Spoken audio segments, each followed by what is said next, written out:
Imagine raising a child for years, only to watch them stand before a judge and choose between the parents who brought them into this world and the ones who showed them what love truly means. Today's story follows Claire and Thomas, a couple whose hearts opened wide to welcome two foster children, never expecting they'd face their greatest test in a courtroom. When everything seemed uncertain, a young girl found her voice and spoke words so profound that they moved everyone to tears. This tale goes beyond custody battles. It explores the true meaning of family. Stay with us until the end, because when she finally speaks, it changes everything. This is a story that will stay with you forever. Claire Lierre had spent countless nights dreaming of the sound of children's laughter echoing through their cedarwood home in Roanoke, Virginia. She and Thomas had chosen their modest two-story house, nestled between the Blue Ridge Mountains and a grove of weathered maple trees, believing it would soon be filled with the joy of a growing family. Claire had prepared everything. Flowers bloomed in the backyard garden, a nursery waited upstairs, and tiny clothes hung neatly in the closet, all ready for a baby that never arrived. Time moved forward. Medical appointments brought disappointment. Treatments didn't work. Hope gradually transformed into quiet understanding. After one particularly difficult visit with a compassionate but tired doctor, Claire returned home, found Thomas in their kitchen, met his eyes, and said simply, "Perhaps we're meant to become parents, just not the way we originally planned." That moment marked their new beginning. They approached Virginia's foster care system with careful consideration, attending lengthy information sessions in community centers with harsh fluorescent lighting and walls painted in dull institutional colors. Most other couples seemed younger, filled with hope or anxiety. Claire and Thomas, both in their early 40s, had already experienced heartbreak and understood it wouldn't destroy them. They weren't seeking a perfect story. They simply wanted to become someone's sanctuary. The phone rang on a Thursday afternoon. Two children, Ellie, age 9, and Noah, 6 years old, needed immediate placement after being removed from a Norfolk home following numerous neglect reports. Claire's fingers shook as she gripped the receiver, but her words came out clear and steady. "Yes," she responded, "we'll welcome them." That evening, two small children stood in their front hallway. Ellie held tightly to a garbage bag stuffed with random clothing items. Noah's face showed traces of tears as he hugged a battered teddy bear with one missing eye. Both remained completely silent. Claire spoke gently.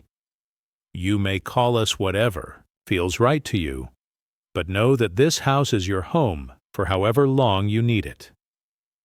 Initially, the quiet in their home felt overwhelming. Noah refused meals unless Ellie was visible. Ellie startled whenever someone opened cabinets too suddenly. Claire placed small lights in every room, and Thomas prepared pancakes for dinner after Ellie quietly mentioned missing circular breakfast foods. Gradually, carefully, lovingly, they found their rhythm. Claire read stories aloud each evening. Thomas constructed a model railroad for Noah in the garage. Ellie began humming softly while she drew pictures.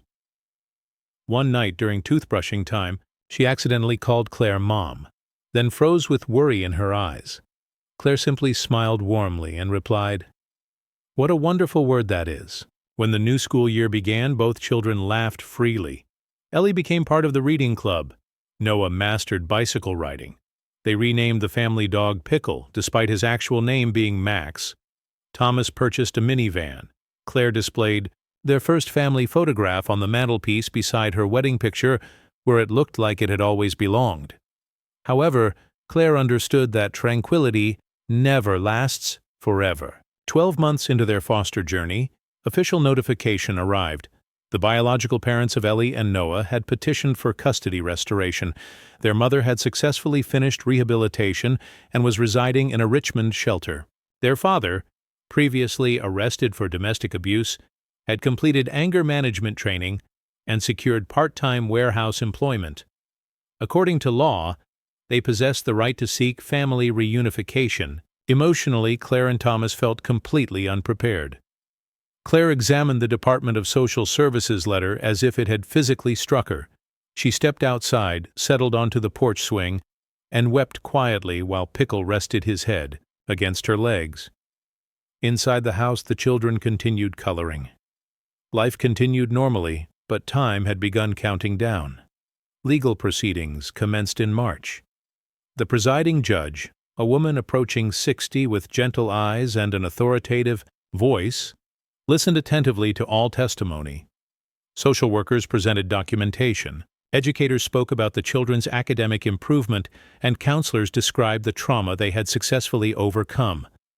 Throughout this, Ellie's mother sat rigidly in the courtroom, hands tightly clasped, occasionally glancing toward the daughter she hadn't embraced in almost 2 years. The father spoke very little, his eyes hollow, his posture tense. Claire felt no hatred toward them. Actually, she sympathized with their situation. She recognized their guilt, their remorse, and perhaps even their yearning, but she also remembered Ellie awakening from terrible dreams, clinging to her hand desperately. She recalled Noah's refusal to let Thomas leave his sight for several days after overhearing a heated argument at the supermarket. Whatever affection the birth parents possessed hadn't been sufficient before, and possibly, just possibly, it still wouldn't be adequate now. The evening before the final court session, Claire helped Ellie get ready for bed. The young girl had grown several inches since arriving, and her curly hair was longer now, always, decorated with a ribbon Claire had purchased at a weekend market. Ellie looked up questioningly and asked, "What will happen tomorrow?" Claire paused thoughtfully. "We're not certain yet, sweetheart. The judge will determine what's best for everyone." Ellie nodded slowly, then inquired, "Am I allowed to speak?" Claire's throat constricted. "Perhaps, but only if that's what you want." Ellie sat up straighter. "I want to." The following morning, the courtroom atmosphere felt more frigid. The birth parents' attorney argued that everyone deserves another opportunity. He acknowledged past errors while emphasizing recent improvements. "They are making genuine efforts," he stated, "and these children deserve their biological family." Claire's legal representative presented photographs: Ellie's first dance performance, Noah's Halloween dinosaur costume, a Father's Day card Ellie had written to Thomas. "You're my most favorite dad ever.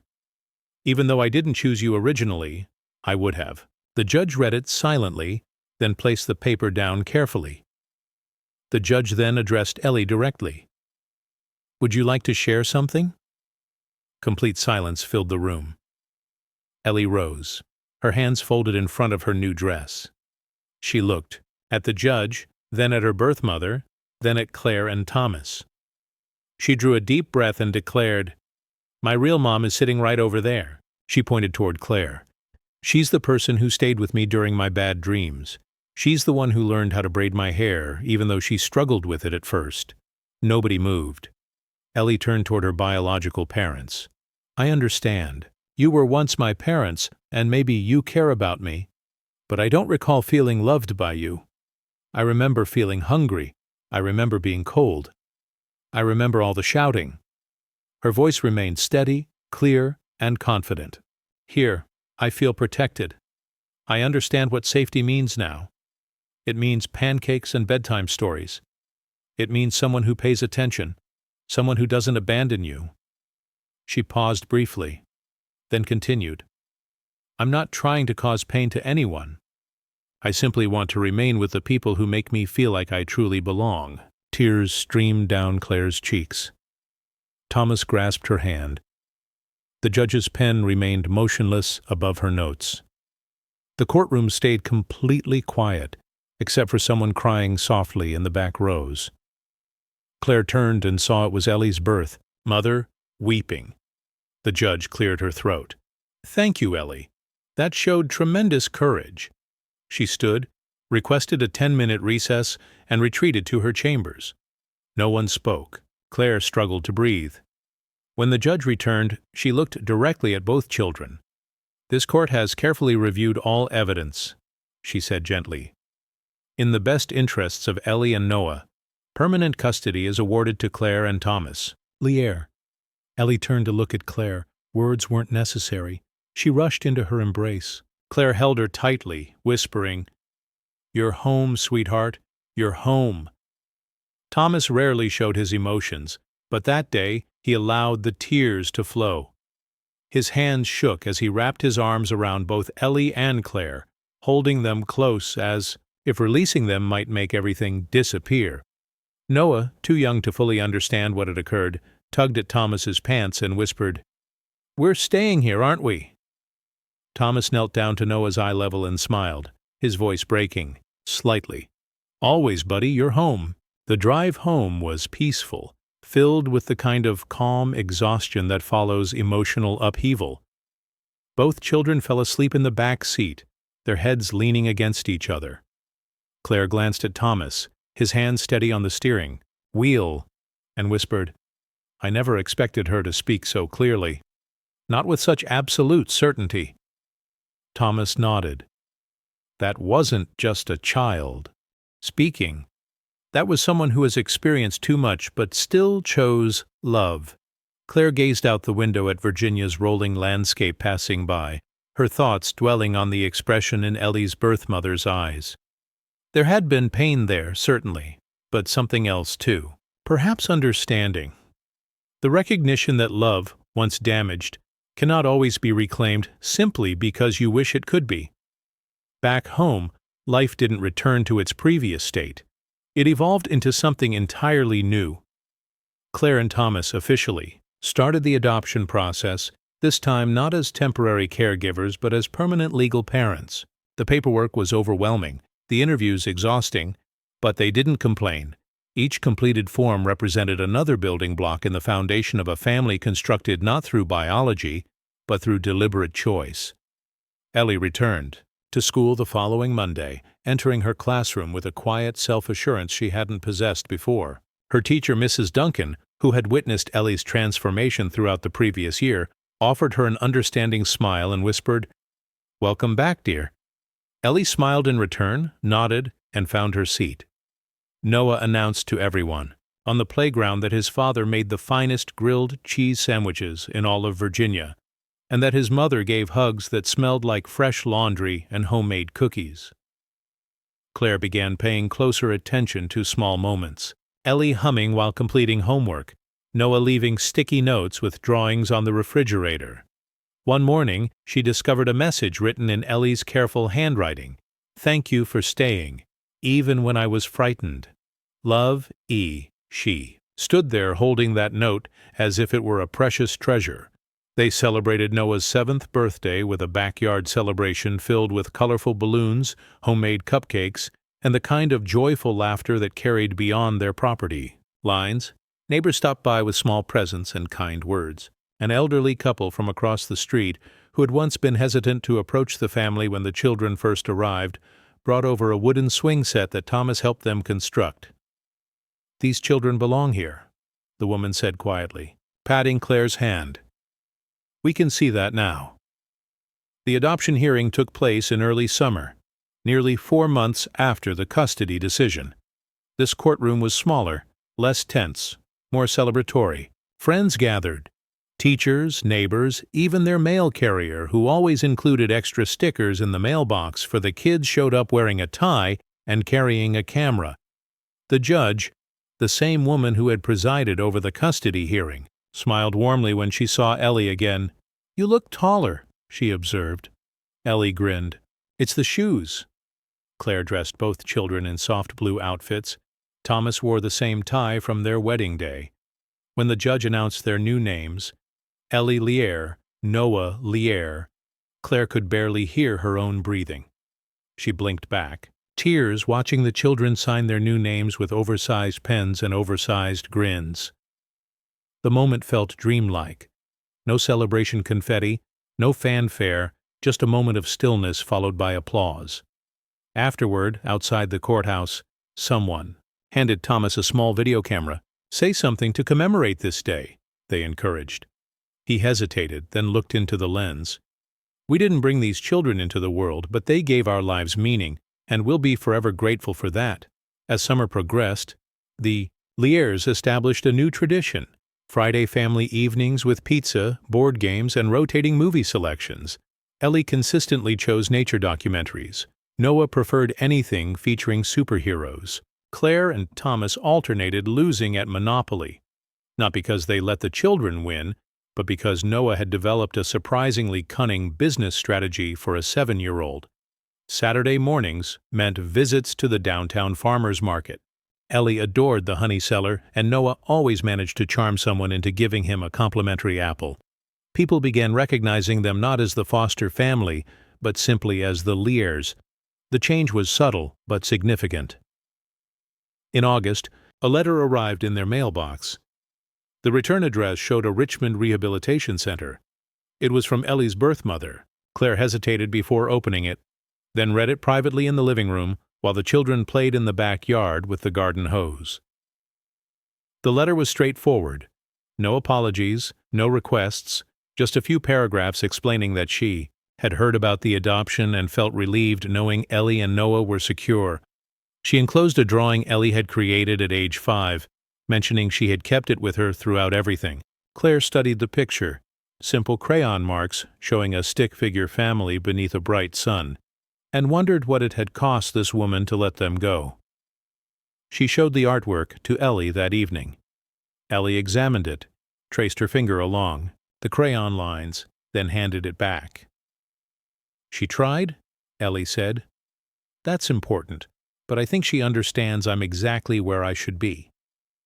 Claire nodded. "Would you like to write back to her?" Ellie considered this, then shrugged. "Maybe someday, maybe when I'm older. Right now, I just want to be a regular kid."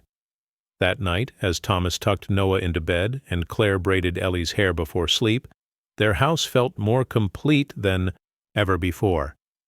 Not just with people, but with genuine peace. The seasons changed. Leaves transformed to gold and scattered across their lawn.